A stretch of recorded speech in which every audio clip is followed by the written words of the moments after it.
Hello everyone and welcome back to my channel. My name is Caitlin from Florals.com and today's video is up quite a bit later than I anticipated. I was having some storage issues with my computer, so I didn't get to edit this as quickly as I'd wanted to, but this is one of the last layouts I made with my How to Kill a Kit with Style September kit.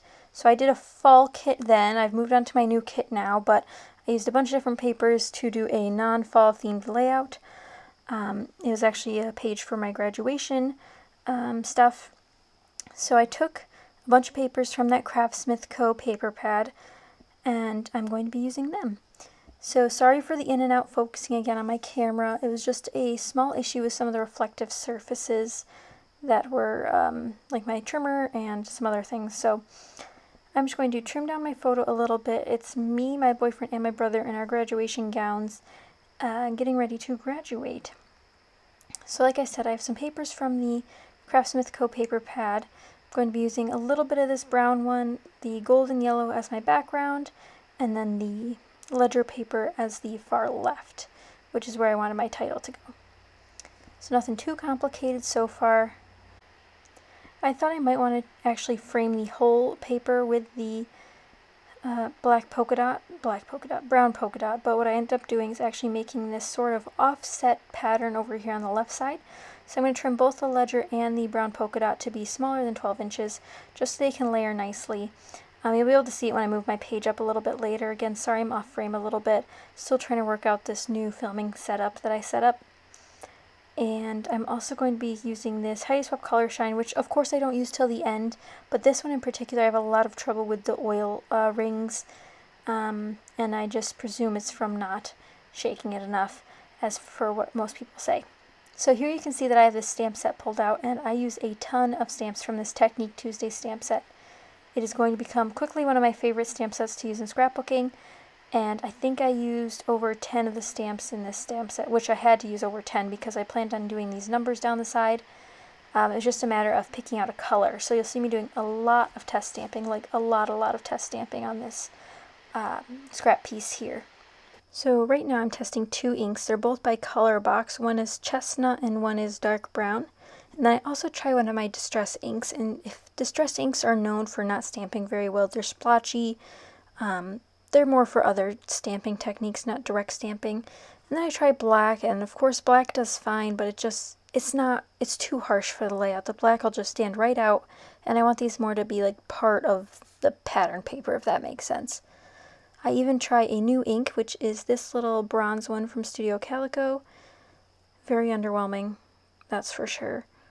Definitely putting that back. I even try using a little piece of foam underneath to see if that helps at all. And I just end up going back to the one I originally started with, which I think is Chestnut Roan. I even tried mixing it, so it would be like, the black stamp's fine. So it's got to be a problem with the ink itself. So I even go as far as to try another one. Nothing. So I just set it aside for now. I'll look at them if they sort of smooth out after or not. We'll see. But again, this is from my last month's kit, September's kit. So if you haven't checked out those videos yet, I highly recommend them. We did a variety of different topics, fall, non-fall, etc. I'm going to map these photos on some of the close to my heart papers. Got a dark brown and then I think I do a light colored one, or maybe I only do the one layer. I'm not sure.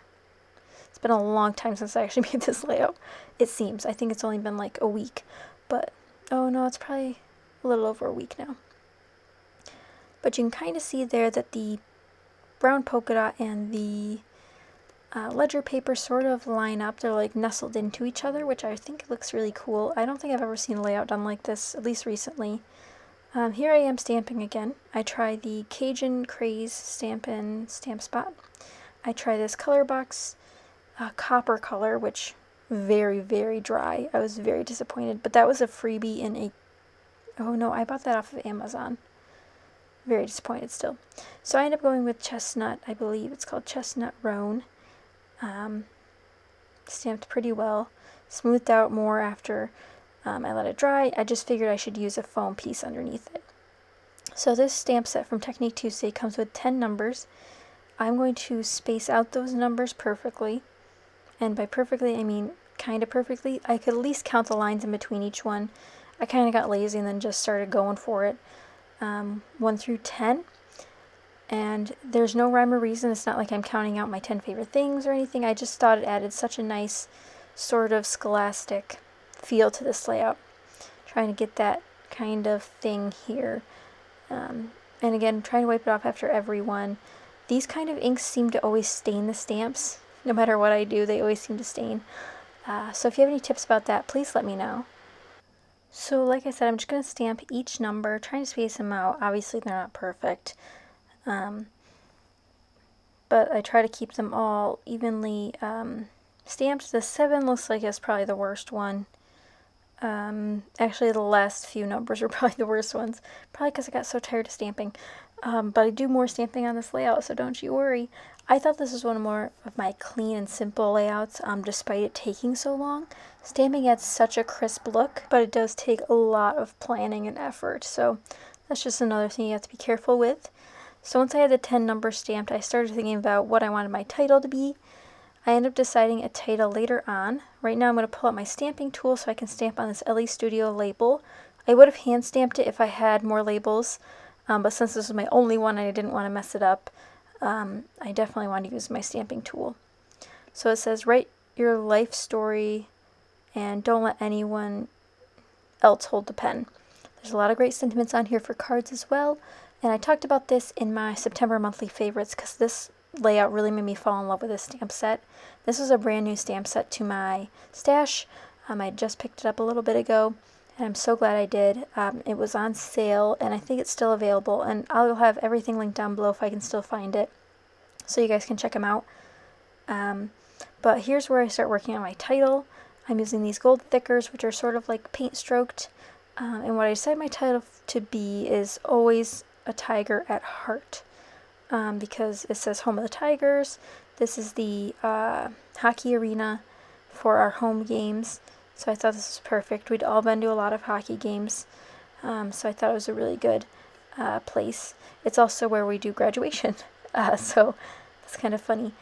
So Always Tigers and then Heart are in the giant gold thickers, and then I'm going to use a different font for the at. Oh wait, Always Tigers, yeah, at Heart. That's what I want. So I'll be using a different font for that. So another issue that I really struggled with on this layout was actually the spacing of the title.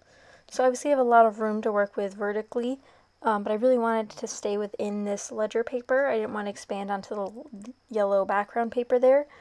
So there were so many different options to put.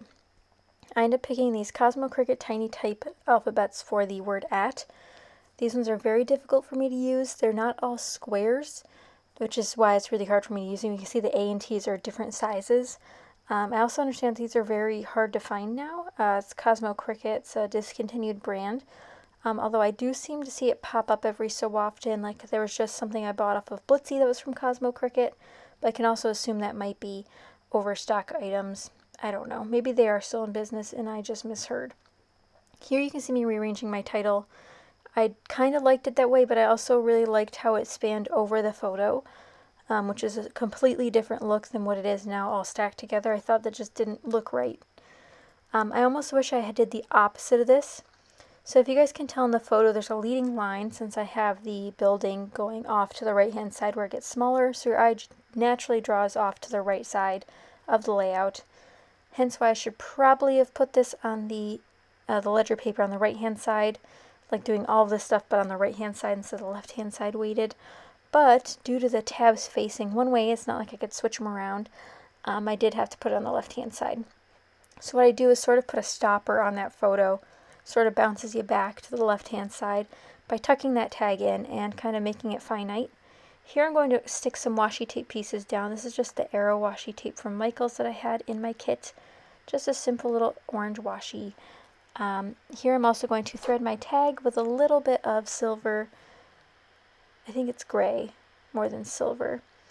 Yeah, it's a gray floss, embroidery floss from DMC. And I'm just going to trim that off. I could have easily went with gold, but I thought the gray really helped pull in some of that industrial feel from the picture here, which had that gray sort of color from the building, and also the gray from the LE Studio tag as well, which I tucked in another piece of washi tape under that. And then here I have a rubber piece that says Big Smiles in that goldenrod yellow color again, which is perfect because it really helps tie in that gold from the background, and from the washi tape sort of brings in that warm color.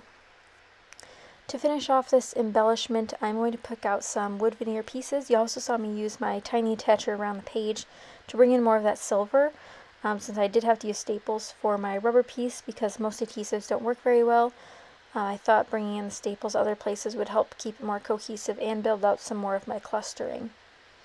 So here I put 3 wood veneer stars. These are from Studio Calico, and here you can see me using my Heidi Swapp Color Shine.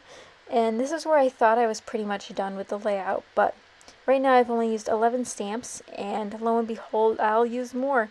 I'm going to use the same ink, same stamp set, but I'm going to do a couple more little stamping pieces. I'm going to use some more of the phrases. I think there's 2 more phrases that I use, as well as the star. So I think one says a new chapter begins, and then another one says dare greatly, I think, which are all perfect for this day where we all graduated. But that pretty much finishes off this layout. I'm going to stamp a couple more things, including the stars, to build out some more of those clusters. Just some really simple clustering this time. But I hope you guys enjoyed this layout. If you did, be sure to give it a thumbs up, and let me know if you want to see more stamping on my layouts. This has been the most stamping I've done in quite a while on a layout, but I really enjoyed it, so let me know if you guys did as well. But thank you guys so much for watching, and I'll see you guys next time. Bye!